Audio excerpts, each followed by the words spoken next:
we're just going to do a sequence I call shoulder shapes. You can do many different arm positions. I've done some with my arm balancing up like that, or you could have your arm like this, or you could have your hand on your head, or generally it's fine to have it just forearm is resting on your side, elbows behind you and hand is in front. So just trace out a forward pedaling circle with the shoulder. Just go easy within your range, slow it down, and really take a look at that circle that your shoulder is tracing out. If there was a red light bulb on the outside of your shoulder and it's tracing that circle, is it a circle? Is there a flat place? Is there a place where there's a skip where it's hard to control? And just go gently. Don't be discouraged by the skips and the unsmoothness or the lack of control. That's exactly what we're looking for. That's the treasure. That's when you know that. That's all we've got to solve. Most people are not in control of their musculature, and they're walking around and their brain is desperately trying to avoid this lack of control. So let's try a back pedaling circle, just easy. Now, if you do very small, that's okay. It could be as big as a quarter, but you could make it bigger. The ribs could help. As the ribs move forward and the knees stay stacked up and the knees aren't moving in relationship to each other. Okay. That's just our starting point. So that red dot is on the tip of your shoulder. You're going to just gently bring that dot up toward the ear and down toward the hip. Up toward the ear, slowly, slowly. That crescendo of effort. Less and less effort back to neutral.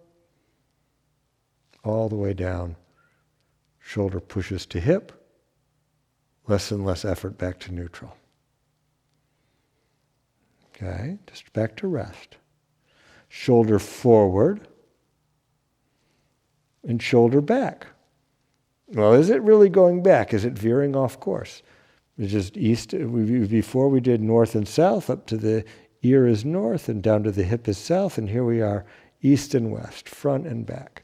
Shoulder goes back, less and less effort, to neutral, easy. Shoulder pushes forward.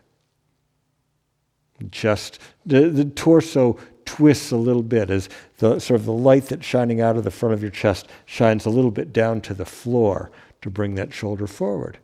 Can the torso help deliver that shoulder forward and back? Go slow and just smooth it out. Make it smooth and controlled. Well, let's put those two together.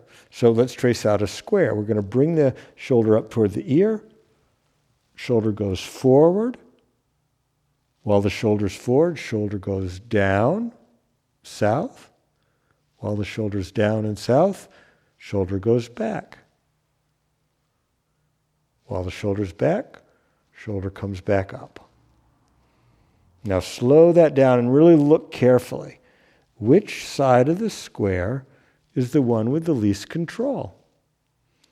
Okay, just go easy through each leg of the square. 4, 3, 2, 1. 4, 3, 2, 1. 4, 3, 2, 1. 4, 3, 2, 1. And if there was a skippy side of the square, just go right to that side and just move back and forth in that line. We're just diving right into the amnesia.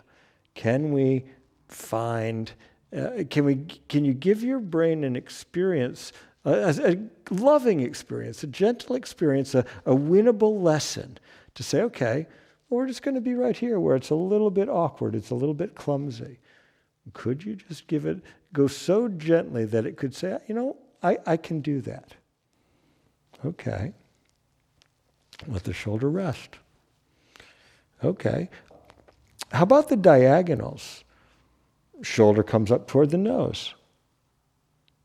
Shoulder goes down toward your back pocket. Now, is it going where you want it to go? Is it clear? Is that a line? Is just an abstract geometrical thing we're doing with all this organic musculature. Well, can it coordinate to move your shoulder in this beautiful diagonal up in front of the nose and down back behind the back pockets? Let that rest.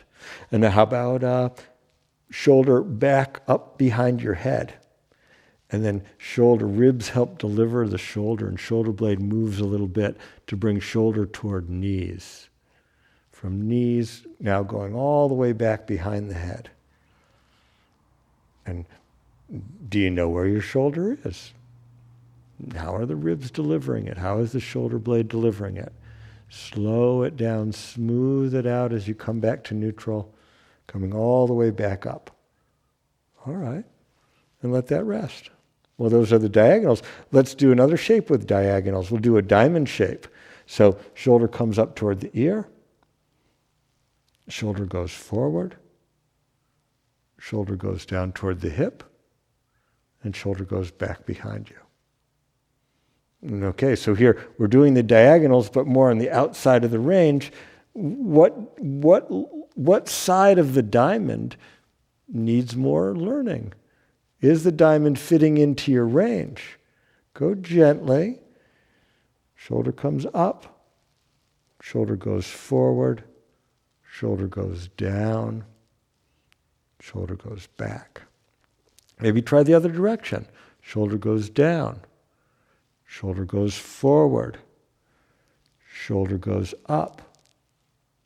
Shoulder goes back. Let that rest. The shortcut is maybe just go right to the square or right to the circle. Fine-tuning is breaking it into small, more discernible, simple lessons. So now let's trace out that forward pedaling circle again. Easy. Make it small. Could that be easy? Could you make that easy all the way? Is it smoother? If there's one skip, if there's one place where it skips, go right to that place and just go back and forth in the arc of the circle right there. Just give your brain a simple lesson to say, Ken, we can figure this out. We can figure that out. We can do this movement. Okay? And now we'll come back to that whole forward pedaling circle. And look carefully as you cross over that spot that was skippy. Is it more in control? Okay? We're trying to take back control of our muscle system. If the autopilot's running it all the time, boy, we're going to have so many problems. There's going to be so much tension, and this clumsiness and klutziness and unsmoothness takes place. The unsmoothness is the expression of the disconnection that your brain has from controlling your muscle system. Okay? Let that rest. And now just maybe lie down on your back. And see what you've got. Okay, you need a pillow. Use a pillow if you need one. Knees could be up if you'd like, if it's easier on your back. And just really look at how the shoulders are resting on the mat. Compare and contrast the shoulders. What's the position of the wrist on one side compared to the other? Okay. Is there an ease or a softness? This practice is learning to be soft. That's important. One of my favorite teachers really reminded me that that's what this is learning to be soft.